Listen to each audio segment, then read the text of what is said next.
Assalamualaikum warahmatullahi wabarakatuh. Bismillahirrahmanirrahim.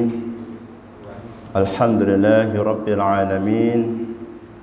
Ahmaduhu wa nasta'inuhu wa astaghfirih. Wa a'udzu billahi min syururi anfusina wa min sayyiati a'malina. Man yahdihillahu fala mudilla lahu wa man yudlil fala hadiya lahu. Salawatullahi wa salamuhu alaihi wa ala alihi wa sahbihi ajma'in, amma ba'du. Mari kita buka kajian kita ini dengan sama-sama membaca basmalah. Bismillahirrahmanirrahim. Dengan memohon kepada Allah Subhanahu wa taala, mudah-mudahan Allah berkahi kajian kita ini, Allah limpahkan rahmat kepada kita sekalian dan seluruh kaum muslimin dapatkan maghfirah, ampunan dari Allah Subhanahu wa taala. Mudah-mudahan ilmu yang kita dapatkan ini bermanfaat untuk kita di dunia maupun di akhirat.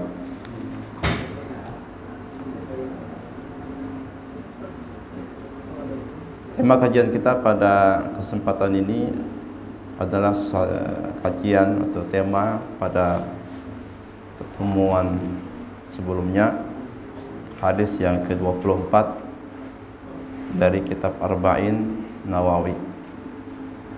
Hadis ini menempati urutan hadis yang ke-24 di dalam kitab Arba'in Nawawi, yaitu tema besarnya adalah tentang penegasan bahwasanya Allah Subhanahu wa taala telah mengharamkan kezaliman atas dirinya sendiri, dan juga mengenai luasnya rahmat Allah Subhanahu wa taala. Dari Abu Dzar radhiyallahu anhu, Nabi Dzar Al-Ghifari radhiyallahu taala anhu, dari Abu Dzar Al-Ghifari radhiyallahu taala anhu, an Nabi sallallahu alaihi wasallam, dari Nabi sallallahu alaihi wasallam, fima yarwih an rabbih, sebagaimana yang beliau riwayatkan dari Rabbnya Allah Subhanahu wa taala, annahu qala, bahwasanya dia berfirman, ya ibadi, wahai hamba-hambaku, ini haramtu dzulma ala nafsi, sesungguhnya aku telah mengharamkan kezaliman itu atas diriku sendiri, wa ja'altuhu bainakum muharraman fala tadzalamu, dan aku telah menjadikannya di antara sesama kalian sebagai sesuatu yang diharamkan, maka janganlah kalian saling menzalimi. Di awal hadis ini Rasulullah SAW menyampaikan firman Allah dalam hadis qudsi. Hadis qudsi itu bedanya dengan hadis nabawi atau hadis Nabi itu, kalau hadis Nabi itu lafaz dan maknanya dari Rasulullah SAW, redaksi kalimat kata itu dari beliau serta maknanya. Adapun hadis qudsi yaitu lafaznya dari Rasulullah, adapun maknanya dari Allah Subhanahu wa taala. Redaksinya dari Rasulullah SAW, adapun makna yang sampai kepada beliau dari Allah Subhanahu wa taala. Meskipun merupakan firman Allah, tetapi tidak dibaca dalam ibadah seperti sholat. Berbeda dengan firman Allah yang kita baca dalam sholat kita, itu redaksinya, kalimatnya, lafaznya dari Allah Ta'ala. Demikian pula dengan maknanya, Al-Quran Karim, dan juga diturunkan melalui malaikat Jibril. Al-Quran diturunkan melalui malaikat Jibril, lafaz dan maknanya dari Allah Subhanahu wa taala. Sama-sama firman Allah. Yang membedakan yang hadis qudsi, ia langsung disampaikan kepada Rasulullah sallallahu alaihi wasallam, tetapi maknanya dari Allah, lafaznya dari Rasulullah sallallahu alaihi wasallam, dan juga tidak dibaca di dalam ibadah salat kita. Di awal hadis qudsi ini Allah menegaskan bahwasanya Allah telah mengharamkan perbuatan zalim atas dirinya sendiri, dan Allah Subhanahu wa taala juga telah mengharamkan perbuatan zalim tersebut kepada sesama manusia. Jadi Allah Subhanahu wa taala tidak mungkin berbuat zalim dan sangat jauh dari sifat menzolimi hambanya. Berbeda dengan manusia, makhluk yang diciptakan tidak luput daripada perbuatan dosa. Di antaranya manusia berbuat dosa dalam bentuk kezaliman kepada manusia lainnya. Tapi kalau Allah Subhanahu wa taala itu sifatnya tuh suci, maha suci. Sehingga kita sebagai manusia ketika mendapati kesulitan yang kita dapati itu bukan Allah menghendaki untuk menzalimi kita. Ya. Kadang-kadang manusia itu langsung suudzon kepada Allah. Misalkan dia bilang Allah ini zalim. Ya, itu prasangka yang sangat buruk ya manusia kepada Allah Subhanahu wa taala. Apa saja langsung dia sandarkan ujian, kesulitan, kesusahan, hempitan hidup yang dia hadapi itu kepada Allah. Sandaran seperti ini adalah bentuk buruk sangka manusia kepada Allah Subhanahu wa taala. Maka yang mesti dipahami bahwa ujian atau kesulitan, kesusahan, problem, masalah apa saja yang menghimpit hidup manusia itu tidak lepas dari akibat perbuatan manusia itu sendiri. Jadi Allah tidak pernah menzalimi hambanya. Ya, Allah Subhanahu wa taala tidak pernah mempersulit urusan hambanya. Allah Subhanahu wa taala menjadikan hidup manusia itu sebagai ujian. Ya. Hidup ini Allah Subhanahu wa taala jadikan sebagai ujian. Nah, tentunya yang namanya hidup itu tidak lepas daripada ujian. Ya. Alladzi khalaqal mauta wal hayata liyabluwakum. Bahwa kematian dan kehidupan yang Allah ciptakan itu dijadikan sebagai ujian. Jadi hidup ini penuh dengan ujian. Maka yang terpenting itu manusia ketika mendapatkan atau menghadapi suatu ujian itu berprasangka baik kepada Allah. Justru ketika berprasangka baik kepada Allah Subhanahu wa taala, Allah Subhanahu wa taala akan baik. Misalnya firman Allah dalam hadis qudsi yang lain, ana inda dhanni abdi bi. Saya itu sesuai dengan prasangka hambaku kepadaku. Jadi kalau kita berprasangka baik kepada Allah, maka yang akan kita tuai, yang akan kita lihat adalah kebaikan. Tapi kalau berprasangka buruk kepada Allah, maka yang akan kita dapatkan juga keburukan. Maka dari hadis ini kita mendapatkan satu kesimpulan, Allah Subhanahu wa taala itu maha suci dari perbuatan zalim. Dan Allah telah mengharamkan perbuatan zalim kepada sesama hambanya. Dalam masalah hak, kita tidak boleh mengambil hak yang bukan milik kita. Menzalimi hak pedagang atau seorang pedagang menzalimi hak pembeli. Maka serupiah pun kezaliman yang dilakukan seseorang akan dituntut nanti di hari kiamat. Hak yang kita ambil tanpa benar, tanpa alasan yang dibenarkan, itu akan dituntut oleh korbannya, oleh yang dizolimi kelak di hari kiamat. Ya. Jadi tidak ada satupun kezoliman manusia kepada yang lainnya kecuali akan menjadi tuntutan kelak pada hari kiamat. Demikian pula misalnya dalam masalah peradilan. Ya. Dalam masalah peradilan, maka orang yang terdakwa dalam satu pengadilan, dalam satu perkara kasus, dia itu tidak boleh memohon kepada Allah supaya dimenangkan atas kasusnya, atas pelaku atau atas dakwaannya. Demikian pula ya, misalnya ada seseorang yang didakwa sebagai pencuri atau orang yang telah mengambil harta orang lain secara paksa. Maka yang dituduh telah mengambil hak ini tidak boleh memohon kepada Allah, berdoa supaya dia diberi kemenangan oleh Allah dalam perkaranya. Jadi begitu luar biasanya, maka dikembalikan kepada hukum, ya, hukum peradilan dalam agama Islam. Dan ini terjadi ya di masa Umar bin Khattab radhiyallahu anhu, bahwasanya ada seorang Yahudi yang digusur. Orang Yahudi ini digusur tempat tinggalnya karena ingin memperluas masjid. Saat itu terjadi di masa pemerintahan Umar bin Khattab, terjadi di Mesir, ketika Mesir itu dipimpin oleh seorang gubernur Amr bin As. Yahudi ini karena nggak mau, dia pun mengadukan. Dia tidak menerima rumahnya digusur secara paksa, diadukan kepada Umar bin Khattab, dan Umar bin Khattab memutuskan untuk mengembalikan, tidak boleh menggusur sembarangan meskipun untuk kemaslahatan kaum muslimin. Jadi luar biasa ini, agama Islam ini tidak memandang agama, tidak memandang siapapun. Siapapun kalau memang itu merupakan haknya, tidak boleh dizolimi oleh siapapun. Bahkan ketika dizolimi oleh orang muslim, maka orang muslim itu mesti dihukum atas perbuatan zolimnya kepada non muslim. Jadi begitu luar biasanya masalah kezaliman ini, sehingga Nabi katakan, ittaqul zulma fa inna zulma dzulmatun yaumil qiyamah. Takutlah kamu kepada kezaliman, jangan berbuat zalim. Takutlah kalian kepada perbuatan zalim, karena kezaliman itu akan menjadi kegelapan bagi pelakunya di hari kiamat. Jadi kezaliman yang dilakukan oleh manusia di dunia ini akan menjadi penyesalan kelak di hari kiamat.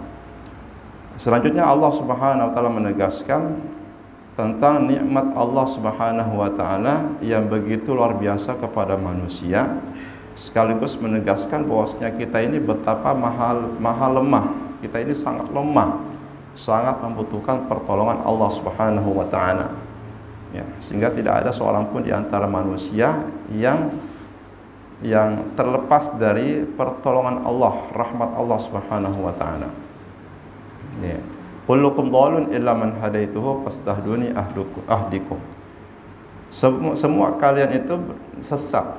Semua kalian adalah sesat, kecuali orang yang telah aku berikan petunjuk. Maka mohonlah petunjuk kepadaku, maka aku pasti berikanmu petunjuk. Wahai hambaku, semua kalian itu lapar, kecuali orang telah aku berikan makanan, maka mohonlah makanan kepadaku. Wahai hambaku, semua kalian itu telanjang, kecuali orang telah aku berikan pakaian, maka mohonlah pakaian kepadaku, niscaya aku berikan pakaian kepadamu. Setiap kalian sesat. Jadi manusia itu kita tidak akan bisa beramal soleh, beribadah, tidak bisa beriman kalau tanpa kehendak Allah. Jadi iman yang Allah berikan saat ini kepada kita, amal soleh yang Allah mudahkan saat ini kepada kita untuk kita lakukan, itu semata-mata dari rahmat Allah, karena rahmat Allah. Ya. Maka karena semuanya berasal dari rahmat Allah Subhanahu wa taala, dan Allah Subhanahu wa taala berikan hidayah kepada orang yang Dia kehendaki, itu kita tidak boleh mencela seseorang hanya karena dia kemudian berbuat hal yang sebaliknya. Karena hidayah itu Allah berikan kepada siapa saja. Ya. Karena boleh jadi kemudian pada saat kita mencela, kita ada perasaan masuk bahwasanya kita bisa beramal soleh itu, bisa beribadah itu karena kekuatan kita, bukan karena kehendak Allah, izin Allah, rahmat Allah. Seakan-akan kita merasa bahwasanya kita ini bisa beramal soleh, bisa beribadah, bisa seperti sekarang ini karena kekuatan kita, karena daya kita, tidak sama sekali. Ya. Situ muncullah perasaan ujub. Jadi syaitan itu begitu halusnya godaan jebakan syaitan, dia akan memunculkan sesuatu yang bisa merusak ibadah, yaitu berupa sifat ujub. Merasa bangga dengan amal ibadah, merasa bangga dengan berbuat amal ibadah, amal soleh, dan menganggap orang lain kemudian dengan mata sebelah, ya, dengan remeh. Nah, ini menunjukkan bahwasanya Allah Subhanahu wa taala itu memberikan hidayah kepada siapapun yang Dia kehendaki. Meski kepada orang yang kita tidak kehendaki hidayah, Allah berikan hidayah. Atau justru Allah tidak berikan hidayah kepada orang yang justru kita sangat menghendaki dia mendapatkan hidayah. Maka setiap manusia itu, kata Allah SWT, sesat. Artinya setiap manusia, setiap kita itu membutuhkan rahmat Allah, hidayah Allah Subhanahu wa taala. Hidayah berupa iman, hidayah berupa amal soleh, hidayah berupa kebaikan, agama dan lain sebagainya. Dan setiap kita itu lapar. Artinya adalah manusia itu betul-betul butuh kepada Allah. Rezeki butuh kepada Allah Subhanahu wa taala. Tidak ada manusia yang bisa melepaskan dirinya dari rezekinya Allah Subhanahu wa taala. Ya. Bahwasanya ia memberikan kita rezeki itu Allah. Nah, dalam artinya ini maknanya sangat halus, sangat dalam ya. Bukan yang memberikan kita rezeki itu tempat kita bekerja, atau bukan yang memberikan kita rezeki itu adalah bos atasan kita ya. Mesti kita menempati dengan tempat yang tepat ya. Bahwa itu adalah sarana, bahwa itu adalah bukan sebab rezeki itu datang kepada kita karena perintah dari bos. Tapi enggak, itu adalah sarana, salah satu cara Allah berikan rezeki kepada kita lewat bekerja ya. Nah, artinya jangan takut rezeki itu enggak datang kepada kita. Wong makhluk yang lain saja Allah Subhanahu wa taala berikan rezeki ya.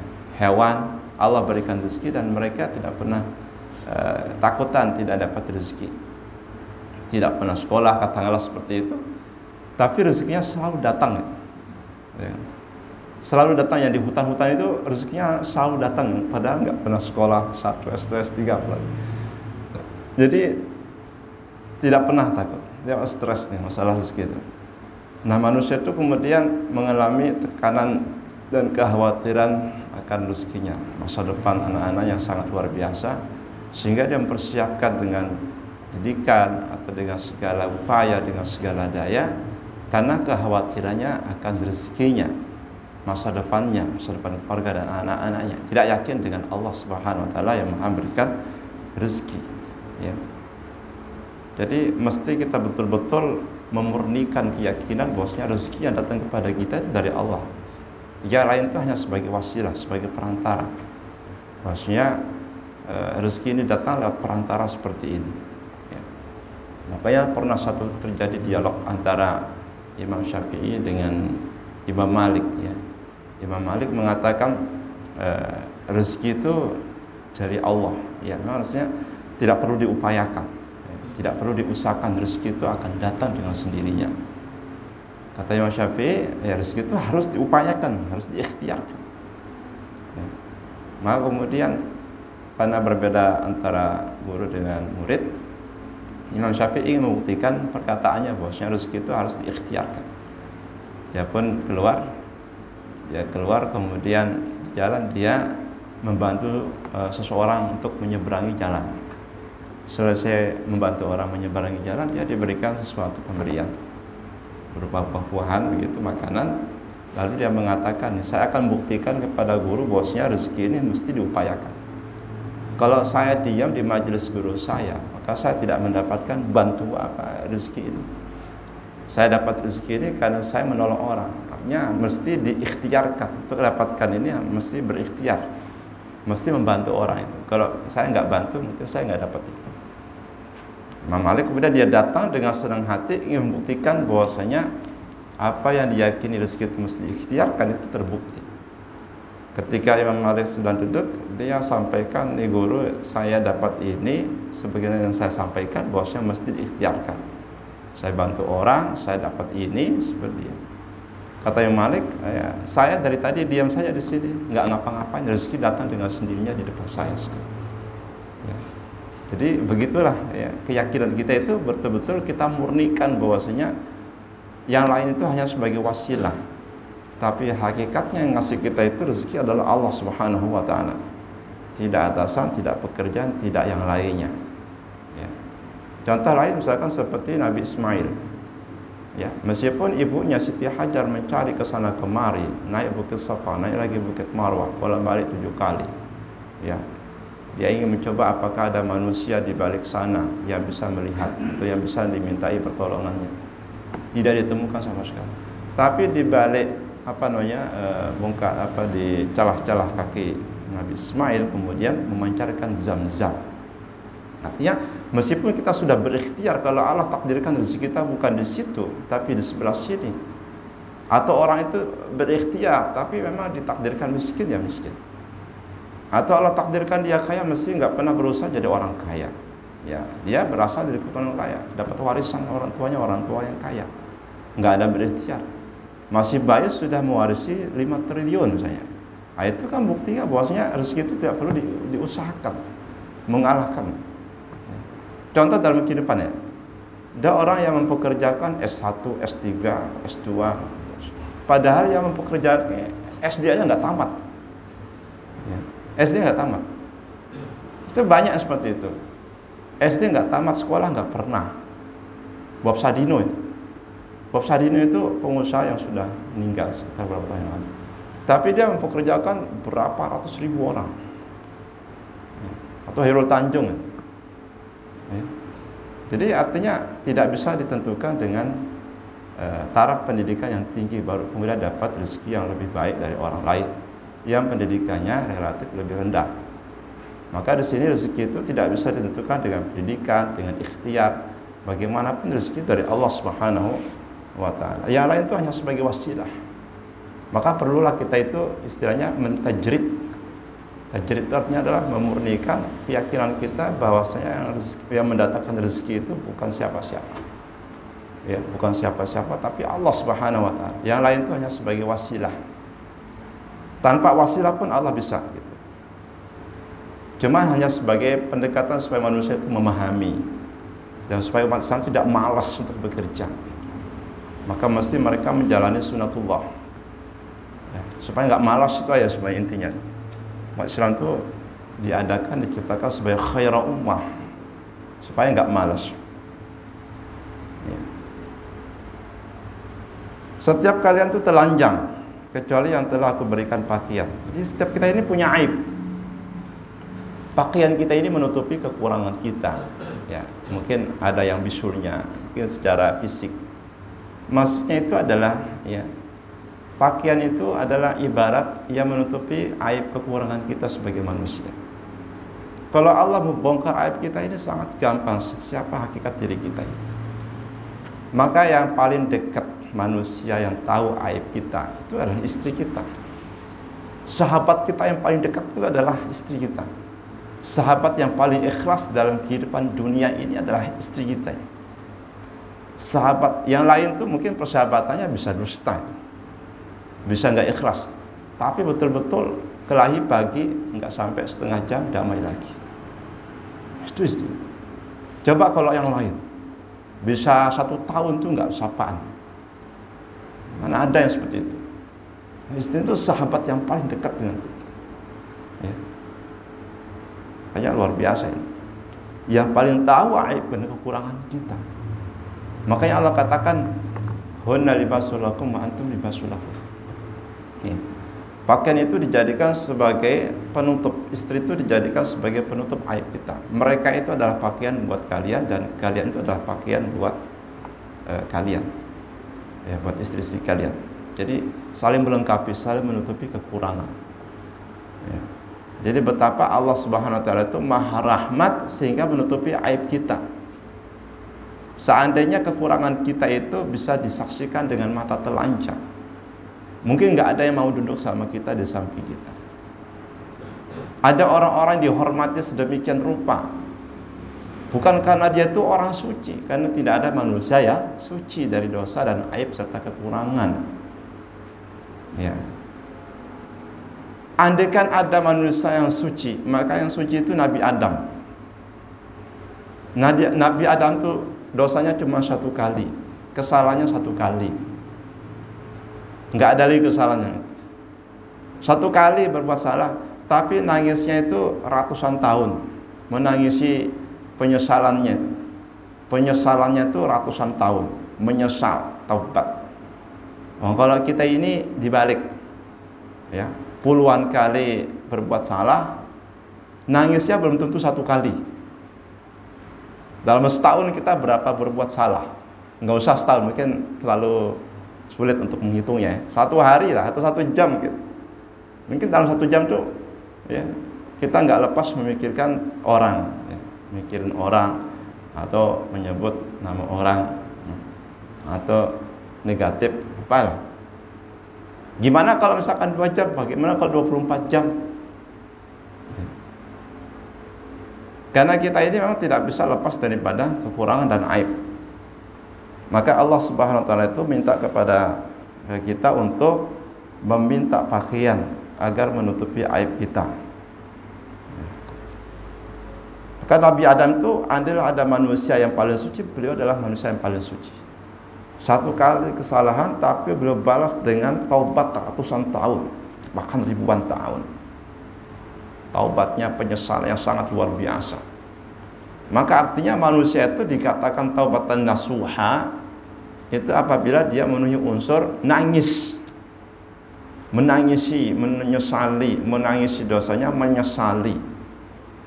Ya. Jadi tangisan di dunia ini akan lebih bermanfaat. Dia bermanfaat. Tapi tangisan di akhirat nanti tidak akan bermanfaat meskipun nangis darah. Ya. Amalan kecil di dunia ini bermanfaat. Amalan kecil membuahkan pahala. Kita ngasih makan sama kucing itu luar biasa. Ya. Ngasih makan. Karena Nabi katakan fi kulli kabidin rutbatin ajrun. Di dalam hati setiap makhluk itu ada pahala yang nunggu kita. Jadi ada kesempatan siapapun yang menerima kebaikan dari kita ini, kita dapat pahala. Benda mati, hewan, apa saja. Ya. Tapi kalau di hari kiamat nanti, ya, sebesar apapun kebaikan, keinginan kita untuk menyedekahkan, untuk menginfakkan, itu sudah tidak lagi berguna. Ya. Di dunia ini kita berbuat baik, Allah terima. Di akhirat nanti tidak akan diterima meskipun kita mau menginfakkan dunia dengan seluruh isinya. Maka disebutkan di Al-Quran itu orang kafir itu supaya ingin dijauhkan atau ingin diselamatkan dari neraka, dan mereka ingin menembus dirinya itu dari sisa neraka dengan dunia 10 kali lipat dunia dengan segala isi-isinya. Ma tuqbila minhum, tapi tidak ada yang diterima satupun. Ya. Artinya apa? Mumpung sebelum tiba hari di mana kebaikan sebesar dunia ini tidak diterima, maka sekarang ini walaupun setetes air Allah akan terima. Demikian pula dengan penyesalan. Kemudian, wahai hamba-hambaku, innakum tukhti'una bil-laili wan-nahar wa ana aghfiru dzunuba jami'a fastaghfiruni aghfir lakum. Ini tentang diri kita yang tabiatnya sebagai hamba yang selalu berbuat dosa dan salah siang malam. Sedangkan Allah itu Maha mengampuni seluruh dosa dan merintahkan kepada kita untuk mohon ampun kepada Allah. Jadi tidak ada satupun manusia yang terbebas dari dosa. Setiap kita itu punya catatan masing-masing, ya, punya catatan dosa, ya, diketahui atau tidak, disadari ataupun tidak, kecil atau besar, apa saja itu bisa berpotensi memunculkan dosa. Telinga, mata, hidung, mulut, lisan, kaki, tangan, hati, pikiran, otak, semuanya itu bisa. Ya. Dan itu terjadi siang malam. Artinya sepanjang kita itu masih hidup, napas itu masih keluar masuk, maka kita berpotensi melakukan dosa. Dan meskipun kita itu siang malam berbuat dosa, entah itu dosa besar atau dosa yang sangat banyak, jangan pernah berputus asa untuk mendapatkan rahmat Allah berupa ampunan. Karena Allah itu mengampuni semua dosa. Ya. Kenapa orang itu membunuh dirinya? Karena dia berputus asa. Ada yang gantung diri, ada yang meneguk racun, ada yang mengakhiri hidupnya karena hutangnya enggak seberapa, 10 juta, mungkin 5 juta. Ada yang karena pacar, putus pacar, ya. Itu pendidikan orang tua lah gitu, ya. Ini masalah krisis orang tua tidak dekat hubungannya dengan anaknya, sehingga anaknya itu merasa tidak punya tempat, tidak mendapat perhatian. Orang tuanya itu hanya seperti binatang, hanya melahirkan tetapi tidak mendidik. Nanti di hari kiamat itu ditanya, udah pasti itu Itu udah pasti setiap manusia itu kalau punya anak itu pasti ditanya. Ya, ditanya, udah pasti udah ditanya itu. Maka yang seperti itu karena putus asa dari rahmat Allah. Ya. Dia sudah merasa tidak punya daya untuk mengatasi masalahnya. Beban hidupnya dia rasa sudah begitu besar. Ya. Kasihan orang tuanya tidak memberi perhatian, lingkungan sosialnya tidak lagi peduli sama dia. Makanya kehidupan sosial kita ini sedang sakit. Sebagaimana kanker itu yang menggerogoti seluruh tubuh. Kita lihat nih, kehidupan sosial kita ini masing-masing sudah nggak saling peduli. Ya. Itu sangat mengerikan, lebih ngeri daripada penyakit fisik. Ya. Ngeri sekali. Insya Allah, ya. Maka orang-orang yang berputus asa dengan cara-cara yang diharamkan mengakhiri hidupnya, itu adalah orang-orang yang betul-betul berputus asa dengan Allah. Sedangkan Allah itu maha luas rahmatnya, ya, maha luas. Cuman karena tidak ada yang ngasih petunjuk kepada orang itu akhirnya tidak punya cara lain kecuali lewat jalan pintas. Dia menganggap satu-satunya cara untuk menyelesaikan masalah dengan cara seperti itu, padahal banyak sekali. Coba kalau hal itu mungkin terjadi, nah itu menunjukkan betapa kurangnya pendidikan orang tua untuk anak-anaknya. Pendidikan agama, tidak memperhatikan bagaimana lingkungan yang mesti dihadirkan untuk anaknya. Bagaimana anak, karena apa? Dalam setiap umur anak itu ada tahapan-tahapan. Umur sekian sampai sekian, tahapan pendidikan yang cocok itu apa? Nanti umur sekian tahapan kedua, sampai umur sekian apa yang ditanamkan. Begitu seterusnya. Ya, ini orang tua dari pagi sampai malam ninggalin anak-anak cari kerja, takut dengan nggak bisa makan. Wah, monyet saya nggak pernah takut. Monyet tuh nggak pernah punya pendidikan, nggak takut, mas senang-senang terus kelihatan. Kita ini lebih hina daripada binatang. Ini jadi pelajaran bahwasanya Allah tuh seakan-akan menunjukkan kepada kita ini loh, makhluk saya itu berupa monyet-monyet tuh nggak pernah takut. Tapi kalian tuh yang saya kasih otak kok takut dengan rezeki. Jadi seakan-akan teguran kepada kita semuanya. Makanya orang yang tidak berputus asa itu akan senantiasa mengandalkan ampunan Allah Subhanahu wa taala. Ya. Mengandalkan ampunan Allah Subhanahu wa taala. Selanjutnya Allah mengatakan bahwasanya kita itu sebagai manusia, bagaimanapun kekuatan yang kita miliki tidak akan pernah mampu untuk mengurangi ya kekuasaan Allah, untuk melawan Allah Subhanahu wa taala, membatasi kekuasaan Allah Subhanahu wa taala. Dan sebaliknya bagaimanapun kemampuan manusia itu mencapai puncaknya, kebaikan yang kita lakukan tidak akan memberikan manfaat dalam bentuk apapun kepada Allah Subhanahu wa taala. Nah, jadi kalau kita orang durjana atau orang yang sangat jauh dari Allah, Allah tidak akan pernah berkurang. Oh, ini gara-gara manusia nggak mau ibadah sama saya, nggak mau beriman sama saya jadi lemah ini. Enggak seperti itu. Jadi tidak sama dengan manusia. Allah itu maha suci, sudah suci sebelum segala sesuatu itu ada. Ya. Tidak akan berkurang kesucian Allah, kemahakuasaan Allah dengan kafirnya atau ingkarnya seluruh manusia itu. Ya. Manusia itu tidak akan pernah bisa menyentuh Allah Subhanahu wa taala dengan kebaikan yang mereka miliki untuk memberi keuntungan kepada Allah, atau dengan keburukan yang akan mereka lakukan untuk mencelakakan Allah, enggak sama sekali. Ya.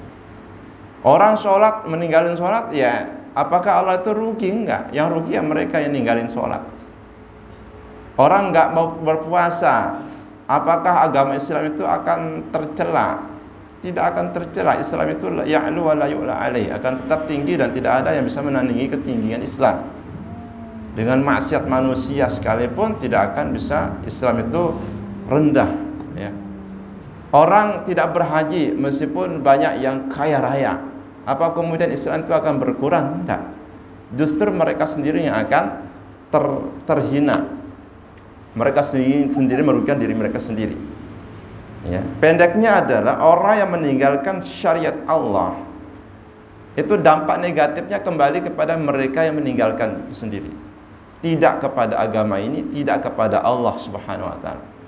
Maka siapapun yang berbuat taat pasti akan menuai pahala. Siapapun yang bermaksiat meninggalkan perintah pasti akan mendapatkan dosa. Ya. Jadi jangan pernah menganggap kalau meninggalkan dosa berarti kemudian Islam itu akan semakin berkurang, akan semakin rugi. Tidak, justru dia yang semakin rugi. Dia akan semakin banyak persoalan yang akan timbul nanti dalam kehidupannya. Ya. Kemudian Allah mengatakan bahwasanya seandainya seluruh manusia dan jin dari yang pertama sampai yang terakhir berada dalam satu hati manusia yang paling bertakwa, tidak akan menambah sama sekali kekuasaan kerajaan Allah. Ya. Jadi seandainya seluruh makhluk yang ada di atas muka bumi ini, baik itu jin maupun manusia, itu mereka taat kepada Allah Subhanahu wa taala. Tidak ada satupun yang bermaksiat, yang melanggar. Mereka semuanya sama-sama taat. Anggaplah dunia ini sudah putih. Tidak ada lagi satupun sejengkal tanah yang hitam di atas muka bumi ini.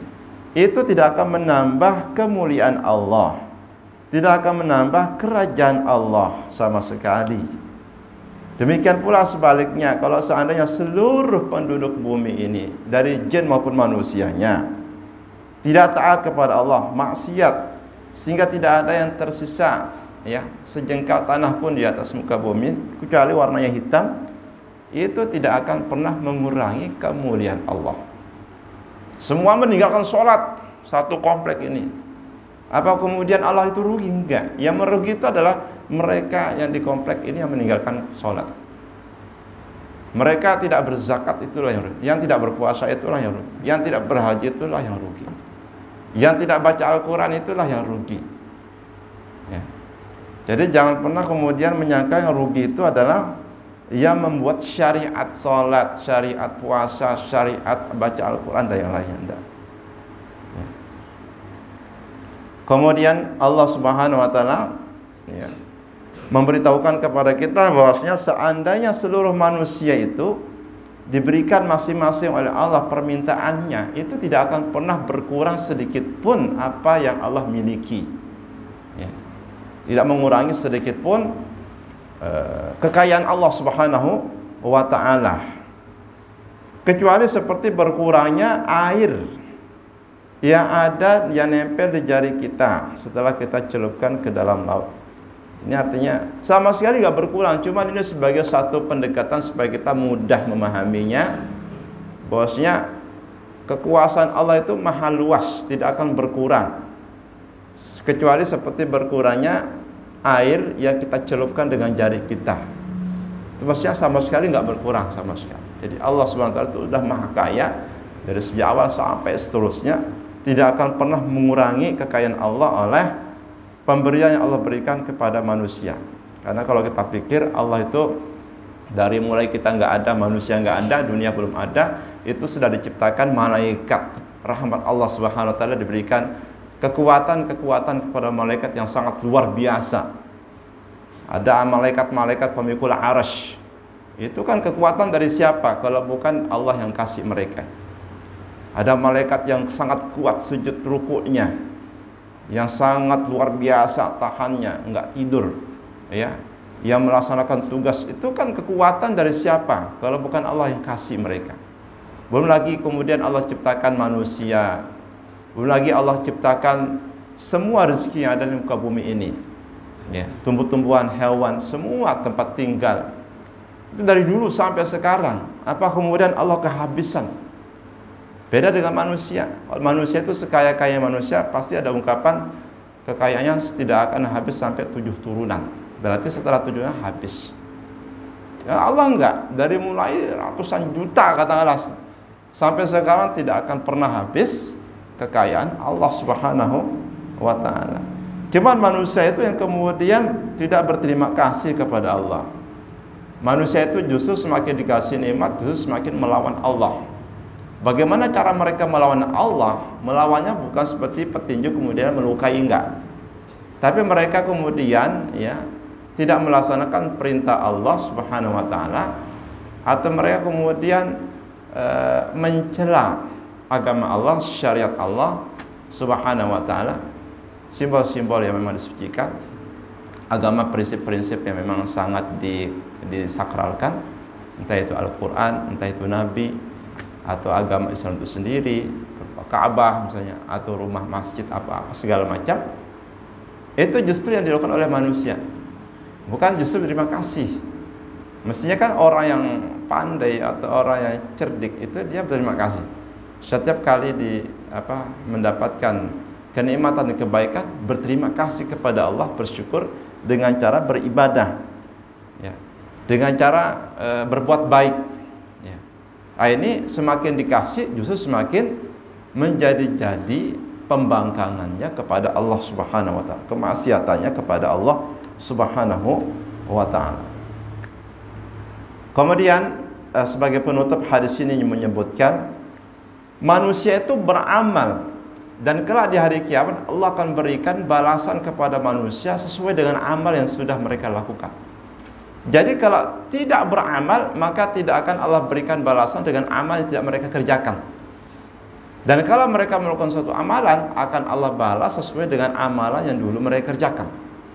In syarran fa syarran wa in khairan fa khair. Baik itu akan dibalas dengan baik, buruk akan dibalas dengan keburukan. Ya, tidak sebaliknya, karena tadi Allah Subhanahu wa taala telah mengharamkan kezaliman. Ya.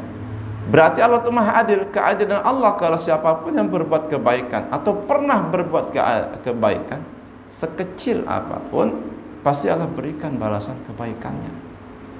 Orang beriman bisa dapat nanti di akhirat. Kalau yang tidak beriman, Allah kasih kebalasannya itu di dunia ini. Orang-orang yang tidak beriman kepada Allah, yang kemudian memberikan bantuan ke manusia yang luar biasa banyaknya, itu dikasih oleh Allah itu umur yang panjang, kesehatan yang luar biasa, kekayaan yang semakin bertambah. Itu mereka Allah Maha Adil. Itu dari segi kacamata keadilan Allah. Jadi bukan berarti wah gara-gara kamu kafir saya miskinkan kamu, enggak seperti itu. Justru sebaliknya, orang beriman itu tidak sedikit yang kemudian diuji dengan kemiskinan. Dan kemiskinan itu tidak menunjukkan Allah enggak suka. Justru Allah suka. Innallaha idza ahabba 'abdan ibtalah. Allah itu kalau sudah mencintai suatu hamba, suatu kaum, akan diuji.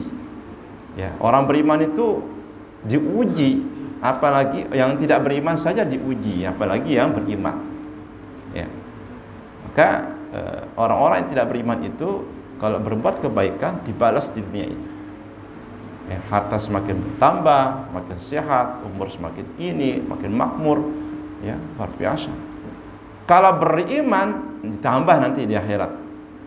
Ya, ditambah di akhirat, dunia diberi balasan, di akhirat juga Allah Subhanahu wa taala berikan balasan kebaikan. Sehingga pada intinya apa yang akan didapatkan oleh manusia di hari kiamat itu sesuai dengan amalan yang dilakukan di dunia ini. Sesuai dengan, jadi Allah Subhanahu wa taala sama sekali tidak akan merugikan manusia kalau dia tidak pernah berbuat keburukan. Ya. Tidak pernah berbuat maksiat, tidak mungkin kemudian Allah Subhanahu wa taala ya jebloskan dia ke dalam neraka. Bahkan yang berbuat maksiat bisa jadi Allah masukkan ke dalam surga. Ini misalkan seperti kisah yang pernah membunuh 100 orang, atau yang berzina, atau yang lain-lain sebagainya yang banyak dikisahkan Nabi, yang kemudian disebutkan dalam hadis itu dimasukkan ke dalam rahmat Allah. Ini menunjukkan bahwa berarti sebaliknya, ya, tidak setiap yang berbuat maksiat lantas Allah kemudian balas dengan dosa atau balas dengan neraka. Bahkan justru sebaliknya, maksiat itu seringkali Allah balas dengan kebaikan. Ya. Ini maksiat itu seringkali Allah balas dengan kebaikan. Kita makin bermaksiat justru semakin sehat. Lalu gimana caranya ya sudah, berarti kita ini memang terlalu kurang ajar kepada Allah. Sebaiknya kita melepaskan diri dari maksiat, kembali kepada Allah. Itu kalau kasih hidayah. Tapi yang nggak dikasih hidayah sama Allah, dia semakin jadi-jadi di dalam kemaksiatannya, semakin dikasih kekayaan, dia semakin menjauh dari Allah Subhanahu wa ta'ala. Wallahu a'lam. Ini hadis sudah habis. Mudah-mudahan ada manfaatnya untuk kita semua. Subhanakallahumma wa bihamdika asyhadu an la ilaha illa anta astaghfiruka wa atubu ilaika. Assalamualaikum warahmatullahi wabarakatuh.